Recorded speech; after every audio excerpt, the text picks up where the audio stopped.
కాకి డ్రెస్ ఉంది కదా అని చెప్పేసి ఇష్టానుసారంగా వ్యవహరిస్తాం, చట్టాన్ని చేతుల్లోకి తీసుకుంటామంటే ఇప్పుడు ఆ పప్పులు ఉడికే రోజులు పోయాయి. ఆ రోజుల్లో అంటే ఎవరికి ఏం తెలియదు, అంత టెక్నాలజీ ఉండేది కాదు, ఎవరు ఎక్కడ ఏం చేసినా తెలిసేది కాదు. కానీ ఈ రోజుల్లో ప్రతి ఒక్కరి మొబైల్లోనూ సెల్ ఫోన్ ఉంది. క్లిక్ అని చెప్పేసి ఫొటోస్ వీడియోస్ విత్ ఇన్ సెకండ్లోనే సోషల్ మీడియాలో వైరల్ అయిపోతున్నాయి. కాబట్టి ఇంకా పాత రోజుల్లాగానే ఉంటాము, అలానే చేస్తాము అంటే ఆ పప్పులు ఉడికే రోజులు పోయాయి. అధికారం అండతో ఏం చేసినా చెల్లుతుందనుకున్నా ఎలా తెనాలి పోలీసులకు షాక్ తగిలింది. ఒక కేసులో నిందితులుగా ఉన్నటువంటి 3 వ్యక్తులను నడి రోడ్డు మీదకి తీసుకొచ్చి అమానుషంగా లాఠీతో కొట్టినటువంటి ఘటన సోషల్ మీడియాలో ఆ వీడియోలన్నీ కూడా బీభత్సంగా వైరల్ అవుతున్నాయి. దీని మీద స్పందించినటువంటి పోలీస్ శాఖలోని ఉన్నతాధికారులు సదరు పోలీసుల మీద యాక్షన్ తీసుకున్నట్లు కూడా తెలుస్తుంది, సస్పెండ్ చేసినట్టుగా కూడా తెలుస్తుంది. ఇంతకీ ఏం జరిగింది? గంజాయి మత్తులో ఆ 3 వ్యక్తులు జాన్ విక్టరీ, రాకేష్, బాబులాల్ అనే 3 వ్యక్తులను 1 టౌన్ పోలీస్ స్టేషన్లో కానిస్టేబుల్గా పనిచేస్తున్నటువంటి చిరంజీవి మీద దాడి చేశారని చెప్పేసి ఆరోపిస్తూ గత నెల 27వ తేదీన పోలీసులు అరెస్ట్ చేశారు ఆ 3ని. అంతేకాకుండా వారి మీద చాలా కేసులు, రౌడీ షీట్లు ఉన్నాయని చెప్పేసి పోలీసులు చెప్తున్నారు. ఈ క్రమంలోనే వారిని ఐతానగర్ ప్రాంతానికి తీసుకెళ్లి శారీరకంగా శిక్షించినట్లు తెలుస్తుంది.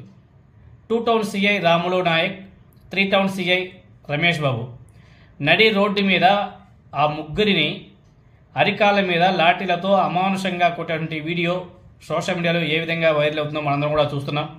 దాని మీద భిన్నాభిప్రాయాలు ఎవరికి తోచిన విధంగా వాళ్ళంతా కూడా స్పందిస్తున్నారు. అయితే వారిలో ఒకరు దెబ్బలకు తాళలేక కాళ్ళు ముడుచుకుంటుంటే సిఐ రాములు నాయక్ బూటు కాలుతో తొక్కి పట్టుకొని ఇంకొక పోలీస్ అధికారితో ఆ అరికాల మీద లాఠీలతో బాబా ఏం కొడుతున్నారంటే నా సామిరంగా పంప లేసిపోయిందిలే. ఎవరైతే ఆ 3 నిందితులు ఉన్నారో ఆ నిందితుల్లో 2 ఎస్సీ సామాజిక వర్గానికి, మరొకరు మైనారిటీ వర్గానికి చెందినటువంటి వారిగా తెలుస్తుంది. నిందితులను అదుపులోకి తీసుకుని కోర్టు ముందు హాజరుపరిచి శిక్ష అమలయ్యేలా చూడకుండా ఆ పోలీస్ అధికారులు ఈ రకంగా దాడికి దిగడం ఏంటి అని చెప్పేసి చాలామంది విమర్శలు కూడా చేస్తున్నారు. ఈ వీడియోని వైఎస్ఆర్ కాంగ్రెస్ పార్టీ మాజీ మంత్రి అంబటి రాంబాబు గారు కూడా సోషల్ మీడియాలో షేర్ చేశాడు. తప్పు చేసిన వారిని కొట్టే హక్కు పోలీసుకు లేదు, ఇది చంద్రబాబు నాయుడు గారి పాలనలో పౌర హక్కులు లేని దుస్థితి అని చెప్పేసి ఆయన కూడా ఎక్స్లో పోస్ట్ చేశారు. ఎందుకంటే పోలీసులకి కొట్టే ఇది లేదు, ఏమైనా ఉంటే కోర్టులో సబ్మిట్ చేసుకోవాలా, అలా వెళ్ళాలా. కానీ ఇదేంది నడి రోడ్డు మీద కూర్చోబెట్టి తొక్కి పెట్టి ఆ వాంపుడు ఏంది స్వామి? ఈ ఘటన మీద మానవ హక్కుల సంఘాలు, ప్రతిపక్షాలు తీవ్రంగా స్పందించడంతో పోలీస్ శాఖ కూడా కొంచెం స్పీడ్గా స్పందించి వీడియోలో కనిపించిన పోలీస్ అధికారిని తక్షణమే సస్పెండ్ చేసినట్టుగా తెలుస్తుంది.